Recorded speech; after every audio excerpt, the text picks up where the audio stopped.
All right. Have you ever been in this situation? You're talking to someone, maybe a new colleague or a friend of a friend. They ask, so what's your typical day like? And suddenly your mind just goes blank. Oh, yeah. It seems so simple, right? hmm But actually describing your daily routine in English can feel surprisingly tricky. Welcome to Podcast Listen and Learn English, a channel by George. I'm your host, George, and I'm here to help you nail this everyday but essential skill. You're absolutely right. It's one of those things that seems basic, but it can really, really make or break your fluency. Exactly. And that's why today we're diving deep with Diana, our language expert. Hi. She's here to break down why this skill is so important, give you the vocabulary and structures you need, and share some tips to practice. Welcome to the show, Diana. I'm so glad you're here. Thanks for having me, George. I'm excited to dive in. Me too. Now, before we get into the nitty-gritty, listeners, think about your daily routine. What words would you use to describe it right now? Share your thoughts in the comments. We love seeing your progress. We're all about making this interactive, so don't be shy. Absolutely. We put a lot of work into researching and crafting these deep dives, so your feedback is invaluable to us. Okay, let's unpack why being able to describe your day is such a big deal. It goes way beyond just small talk, right? It really does. Think of it like this. Every time you describe your day, you're essentially telling a story about yourself. It's a chance to shape how others see you, Yeah. whether it's in a casual conversation or a professional setting. That's such a good point. Yeah. It's not just about listing activities, it's about creating an impression. Precisely. Yeah. And the way you articulate your routine can reveal a lot about your personality, your priorities, even your level of professionalism. So someone who can clearly and engagingly describe their day instantly comes across as more confident and competent. Absolutely. It shows you have a command of the language and a strong sense of self-awareness. I totally get that. So Diana, where should someone even start if they want to improve this skill? What are some must-know vocabulary words? Well, the good news is you probably already know a lot of the basics, but it's all about expanding from there and finding those more nuanced words. Okay. Let's start with mornings. Think about the verbs you use. Do you just wake up, or do you spring out of bed or drag yourself out, depending on the day? Ooh, I like that. Suddenly, even waking up becomes more interesting. Exactly. And from there, do you shower, get ready, or take your time getting ready? Each word paints a different picture. This is really making me think about my own vocabulary. Uh-huh. What about daytime activities, Diana? For daytime, it depends on what your typical day involves. Do you work, study, attend classes, or manage a household? Right. And within those broader categories, there are so many more specific verbs you could use. Exactly. Instead of just saying, I work, maybe you collaborate with colleagues, crunch numbers, or brainstorm ideas. Okay, so we're getting more specific with our verbs. What about evening routines? What kinds of words come to mind there? Evenings are often about unwinding and recharging. Do you cook dinner, order takeout, or catch up with family? Right. And after that, maybe you relax, pursue hobbies, or hit the gym. See, you're already starting to think about your routine in a whole new way. I am. But now that we've got all these great words, how do we string them together into sentences that sound natural? That's where sentence structure comes in. We can add detail and make our sentences less robotic. Okay, I'm all ears. Instead of just saying, I have breakfast, you could say, I usually grab a quick breakfast before heading out the door. See how adding a few extra words creates a smoother flow and gives us more information. That makes a huge difference. And I bet those time phrases we mentioned earlier can really add to that natural flow, right? Absolutely. First, I wake up, then I make coffee. After work, I hit the gym. Those little words help guide the listener through your day. Listeners, if you're enjoying these tips, don't forget to hit that subscribe button and leave a comment below. We love hearing from you. We do. And don't forget to share this episode with your friends who are also learning English. All right, so we've got the vocabulary, we're adding detail to our sentences, and we're using time phrases to create flow. Yeah. I feel like we're making great progress. We are. But before we move on, I think it would be helpful to see all of these elements come together in an example routine. What do you think? Absolutely. A real-life example would definitely bring this to life. Do you have one we can use? I do. How about this? My alarm goes off at 6:30, but I usually hit snooze a few times. Eventually, I drag myself out of bed and stumble to the coffee machine. After a quick shower and a bowl of cereal, I'm out the door by 7:30. My commute takes about 45 minutes, so I usually listen to a podcast or catch up on the news. I work at a tech company, so my day is usually filled with meetings, coding sessions, and brainstorming new ideas. I try to squeeze in a quick workout at lunchtime to clear my head, then it's back to work until around 6 p.m. Evenings are usually pretty relaxed. I like to cook dinner, unwind with a good book, and maybe catch up with friends. Finally, I hit the hay around 11. What do you think? Wow, that's a jam-packed day, but it sounds so natural and engaging. I can really picture the person's day unfolding. Exactly. And notice how the time phrases, the descriptive verbs, and the added details create a smooth conversational flow. It's like listening to a friend tell you about their day. That's exactly what we're aiming for. And remember, listeners, this is just one example. Your routine will be unique to you. Right. Maybe you walk your dog in the park every morning, or you have a special evening ritual. Those details are what make your story interesting. And as you practice, you'll find that the words start to come more naturally. You won't even have to think about it. I love that. Okay, before we move on to the challenges people face when describing their routines, I'd love for you all to take a moment and think about how you would describe your own WA morning routine in English. What words would you use? Share your thoughts in the comments. We'd love to see what you come up with. Yes. And if there's a specific part of your routine that you're struggling to describe, let us know. Maybe we can tackle it in a future episode. Now, back to our deep dive. Welcome back to Podcast Listen and Learn English, a channel by George. We're in the middle of our deep dive into describing your daily routine, and I'm really enjoying this conversation. Me too, Diana. It's amazing how such a seemingly simple topic can have so much depth to it. It really does. And, in the last part, we laid the groundwork. We Yeah. talked about those essential vocabulary choices, how to add detail to your sentences, and the power of time phrases.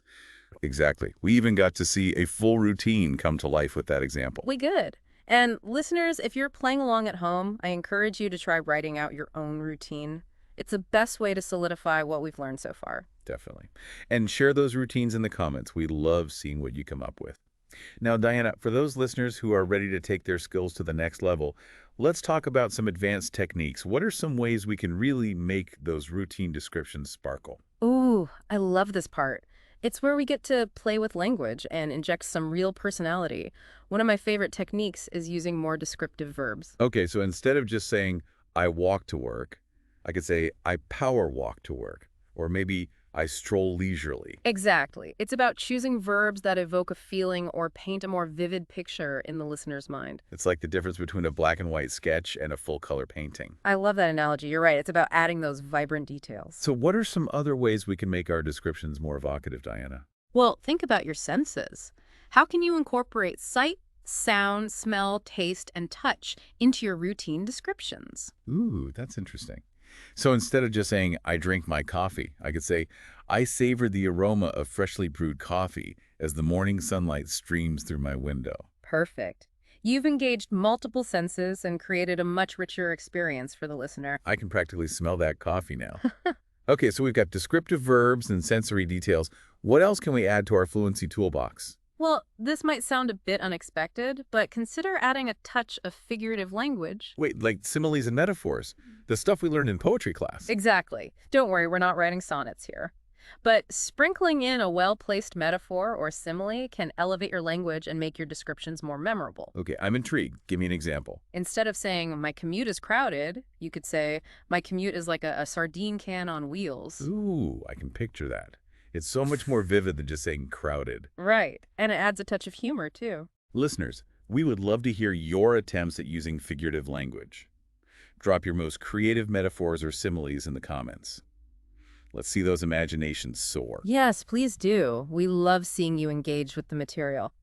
Now, there's one more technique I want to touch on, and it's all about storytelling. Ooh, stories. Everyone loves a good story.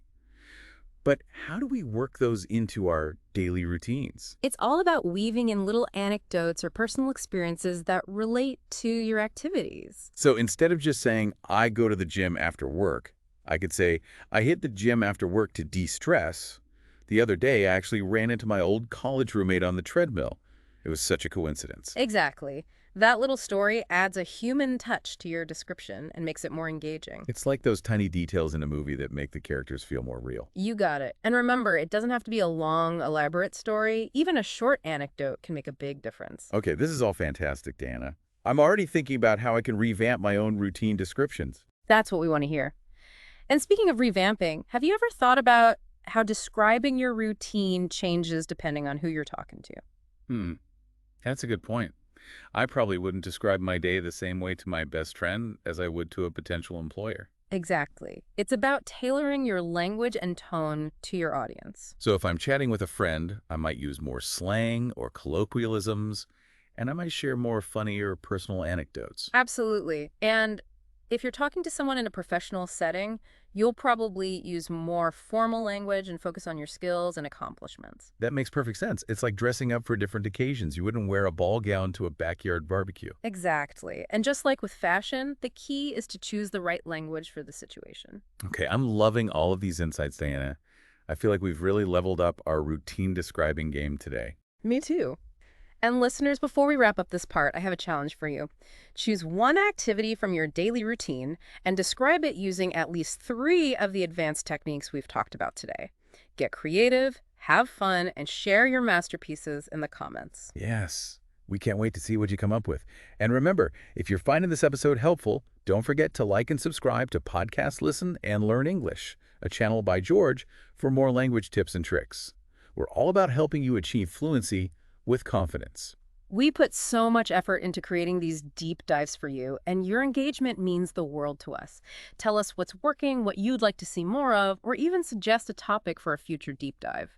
Your feedback helps us make this the best possible resource for you.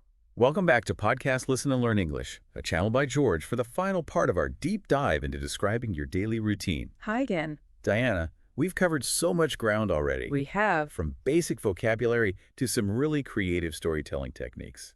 I feel like I can talk about my day for hours now. That's the goal, George. We want you to feel confident and comfortable expressing yourself in English no matter the topic. Exactly.